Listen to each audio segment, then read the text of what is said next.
Everything Amara had endured, the pressure of her approaching 20th birthday, the rivalry with Kemi, the manipulation that nearly stole Kofi's love, had led to this moment. With Chief Emeka demanding an immediate answer to his marriage proposal and only 4 months remaining until her birthday, she faced the ultimate choice between security and love. But the dawn would bring more than just her decision. It would bring the final test of whether true love could indeed break a curse rooted in vanity and selfishness.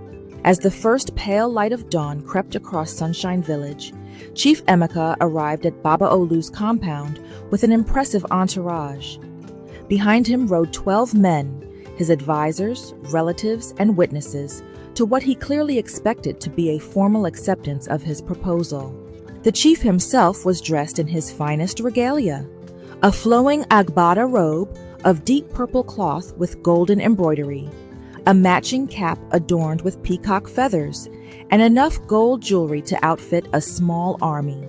His horse was caparisoned in rich fabrics, and silver bells announced his approach.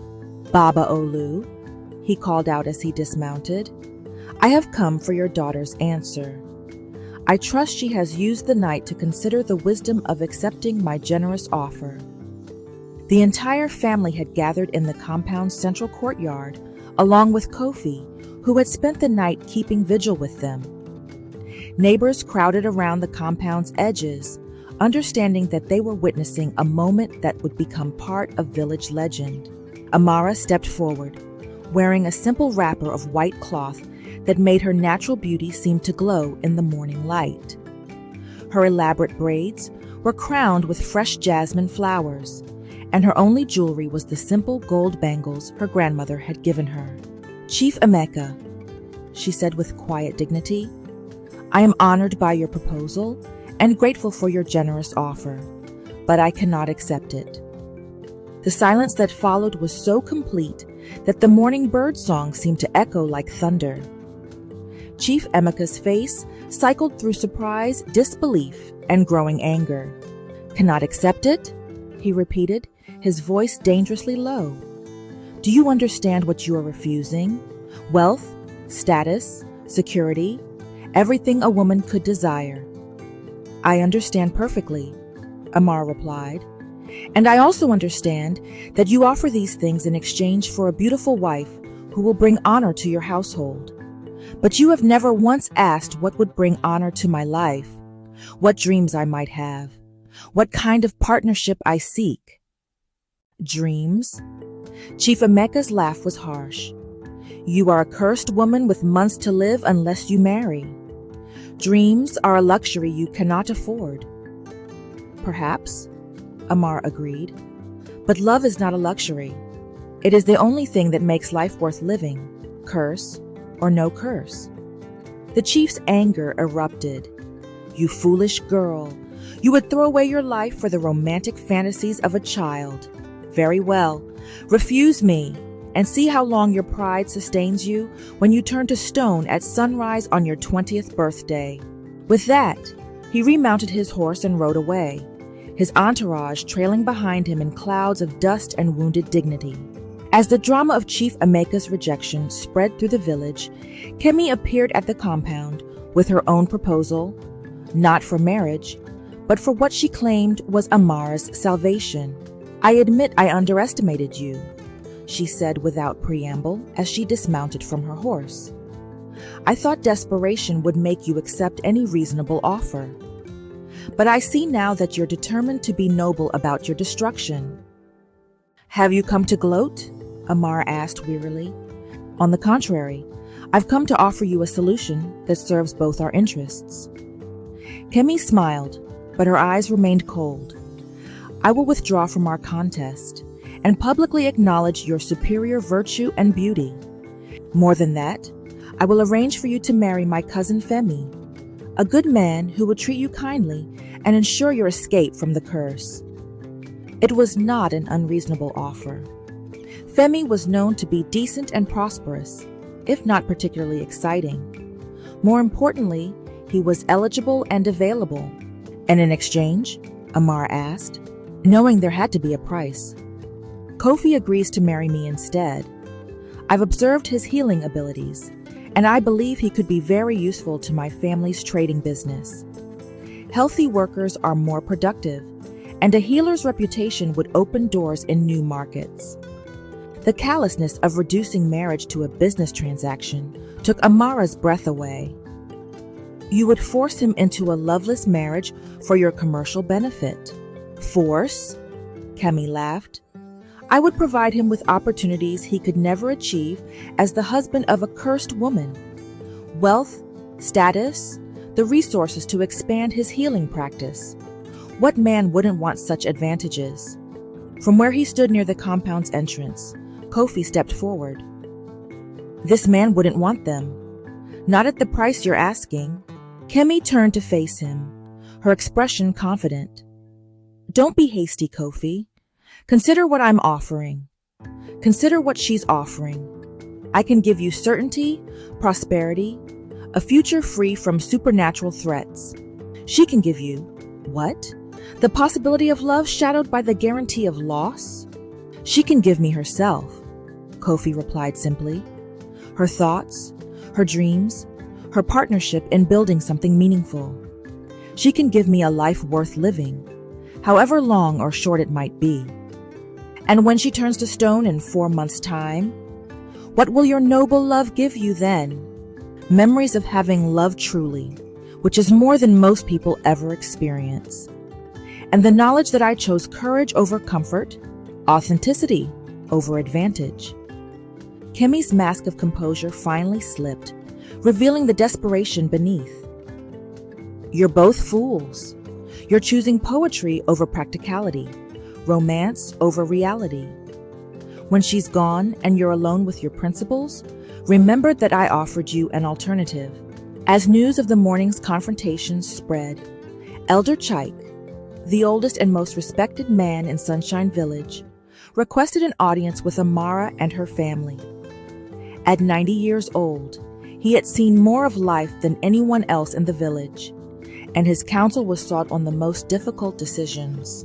Child, he said as he settled his ancient frame onto a cushioned mat under the baobab tree, I have lived long enough to see many cursed families, and I have learned that curses are not always what they appear to be. What do you mean, Elder? Baba Olu asked respectfully. Your family's curse speaks of pride and vanity, of a woman who valued her beauty above all else, and showed no compassion for those less fortunate. But tell me, what has your daughter shown in these past weeks of trial? Mama Folake answered thoughtfully. Dignity in the face of pressure, kindness toward those who have been cruel to her, the courage to choose love over security. Exactly the opposite of the traits that created the curse in the first place, Elder Chike observed. Your ancestor Aduni was beautiful but heartless. Amara is beautiful but compassionate. Perhaps the curse was not meant to be an eternal punishment, but a test, a way of ensuring that beauty would eventually be paired with the virtues that make it meaningful. Amara felt her heart beating faster. Are you saying the curse might be broken without marriage? I am saying that curses rooted in spiritual failings are often healed by spiritual growth. Marriage to any man might save your life, but marriage to the right man for the right reasons might do something more. It might free your entire bloodline from this burden. The elder's words carried the weight of generations of wisdom, but they also carried a terrible risk. If he was wrong, if the curse required only marriage regardless of its nature, then Amara's insistence on love over security might doom her. How can we know for certain? Kofi asked. Elder Chike's eyes twinkled with ancient mischief. There is a way to test the curse's nature, but it requires great courage from all involved. That evening, as the full moon rose over Sunshine Village, Elder Chike led Amara, Kofi, and their families to the sacred grove, where the 7 stone figures of cursed ancestors stood in eternal silence. Other village elders joined them, along with Iya Agba, the most powerful spiritual woman in the region. The curse was born from a spirit's judgment. Elder Chike explained as they formed a circle around the stone figures. To understand its true nature, we must speak with that spirit directly. Iya Agba began the ritual, chanting in the ancient tongue and burning herbs that filled the grove with fragrant smoke. The moonlight seemed to grow brighter, and the air itself felt charged with supernatural energy. "Spirit who judged our ancestor Aduni," the elder woman called out, "we seek understanding. Show us the true nature of the burden you placed upon this bloodline." For a long moment, nothing happened. Then the air around the stone figures began to shimmer, and a voice that seemed to come from everywhere and nowhere spoke. "Why do you disturb my judgment?" The curse was fairly given and clearly stated. Elder Chike stepped forward with the confidence of someone who had spent decades negotiating with supernatural forces. "Great Spirit, we do not question your judgment, but we seek clarity about its fulfillment. If this woman marries for love and virtue rather than desperation and convenience, would such a marriage satisfy the curse's requirements?" The spirit's laughter rustled through the leaves like wind. "Clever old man. You seek to turn punishment into redemption. I seek to understand whether redemption was always possible," Elder Chike replied. "Whether the curse was a lock or a key." The silence that followed stretched so long that Amara began to think the spirit had departed. Then the voice spoke again, softer now, almost sad. Aduni's failure was not that she refused marriage, but that she refused love. The love she could have given to others, the love she could have received in return. She chose vanity over virtue, selfishness over service. The spirit's attention turned to Amara, and she felt ancient eyes examining her very soul. "You, child, have chosen differently. You have shown compassion for others, kindness to those who have been cruel to you, and the courage to value love over advantage. The curse was indeed a test, and you have passed it." "Then, I'm free," Amara whispered. "You are free to choose. Marriage to this young healer, entered into for love and mutual respect, would not only save your life, but transform the curse into a blessing. Your children and their children would know love truly, without the shadow of supernatural judgment." "And if I choose differently?" Amara asked. "If I marry for security instead of love?" "Then you would escape the stone fate, but carry the curse forward. Your children would face the same test, and their children after them, until someone finally chooses love over fear." With the spirit's words echoing in the moonlit grove, Amara found herself faced with a choice even more momentous than she had imagined. She could not only save herself, but potentially free generations of her descendants from the burden that had haunted their family. But the choice still required enormous courage. Marriage to Kofi meant choosing an uncertain future over guaranteed security, trusting in love's power to sustain them through whatever challenges lay ahead. "Kofi," she said, turning to face the young healer who had stood by her through everything, "you've heard what the spirit said. Marriage to me would mean taking on not just a wife, but the responsibility of breaking a generational curse. Are you prepared for that burden?" Kofi's answer came without hesitation. "Amara, loving you has already changed me in ways I couldn't have imagined. If our marriage can help heal not just our own lives, but the lives of our children and their children, then I see it not as a burden, but as the greatest honor I could ever receive." "And what of your healing practice?" Kemi was right that marrying me offers fewer material advantages than other choices. "My healing practice is about serving others and easing suffering. What better way to do that than to help break a curse that has caused suffering for generations?" "Besides," he smiled, "I've been thinking about what you said about healing hearts and spirits. Perhaps together, we could develop new ways of helping people find not just physical health, but emotional and spiritual wholeness." Standing in the moonlight, surrounded by the stone figures of her ancestors, Amara felt the weight of generations lifting from her shoulders. For the first time since learning of her deadline, She felt truly free to choose, based on love rather than fear. "Then I choose you," she said simply. "Not to escape a curse, but because you see me as I truly am and love me for it. Not because you're my only option, but because you're my best option. Not because time is running short, but because a lifetime together wouldn't be long enough."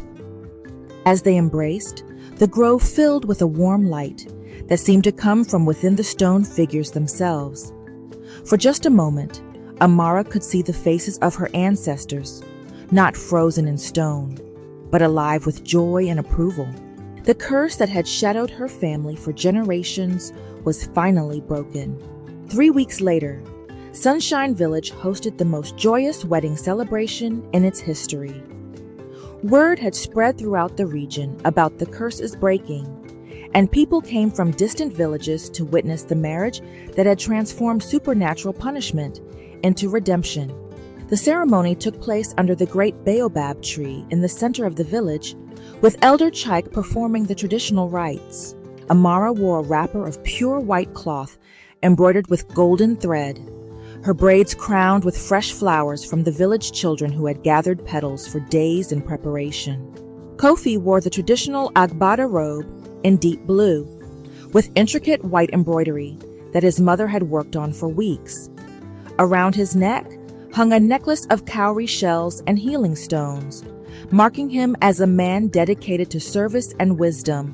But the most remarkable aspect of the wedding was the presence of hope where once there had been fear. The stone figures had been moved from the sacred grove to the village center, transformed from warnings into monuments to the power of love and redemption. As the couple exchanged vows, promising to support each other's dreams and face whatever challenges might come with courage and compassion, the entire village felt witness to something larger than a simple marriage, a transformation of destiny itself. "I promise to love not just your beauty, but your strength," Kofi said as he placed a simple gold band on Amara's finger. "I promise to support not just your happiness, but your growth. I promise to face with you whatever the future holds, knowing that together we can overcome anything. I promise to be your partner in healing, your companion in service, your equal in all things," Amara replied, her voice steady and clear. "I promise to choose love over fear, courage over comfort, and truth over convenience. I promise to build with you a life that honors not just our own happiness, but the well-being of our community." As the ceremony concluded and the celebration began, the newlyweds were approached by an unexpected guest. Kemi arrived alone, without her usual entourage or elaborate display of wealth. "I came to offer my congratulations," she said, her voice lacking its previous edge, "and to apologize for my behavior during the contest. Watching you choose love over security has taught me something about the difference between winning and succeeding." "Thank you," Amar replied graciously. "I hope you find your own path to happiness, Kemi. The contest was never about proving which of us was more worthy. We both deserve love and respect." As the celebration continued into the night, with drumming and dancing and storytelling that would be remembered for generations, Amara and Kofi stood together watching their community rejoice. They had not only found love, but had given their village a story of hope that would inspire others facing their own seemingly impossible choices. The curse was broken, but more than that, it had been transformed into a blessing.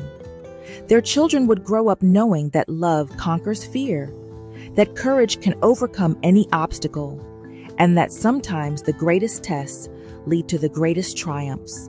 And in years to come, when other young people faced difficult choices between security and authenticity, between convention and courage, the story of Amara and Kofi would remind them that the heart's wisdom is often wiser than the world's expectations. In breaking the curse, Amara and Kofi discovered that true love is not just about finding someone who accepts you as you are, but about becoming the people you were meant to be together. And as their village celebrated long into the night, The ancestors smiled down from their eternal rest, knowing that love had indeed conquered all.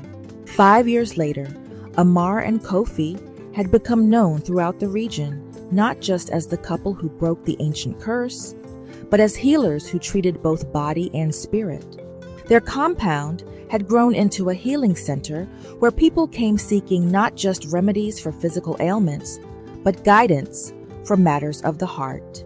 Their 3-year-old daughter, Aduni, named in honor of their ancestor, but given a chance to choose love over pride, played in the same courtyard where the stone figures had once stood. Now that space held a garden of healing herbs and a small shrine to the ancestors who had found peace at last. The story of their love had become a legend told throughout West Africa, inspiring countless others to choose authenticity over convenience, courage over comfort, and love over fear. And whenever young people faced seemingly impossible choices, the elders would tell them the tale of Amara and Kofi, reminding them that sometimes the greatest curses can become the greatest blessings when faced with an open heart and unwavering courage. The curse was broken, the family was free, and love had indeed conquered all.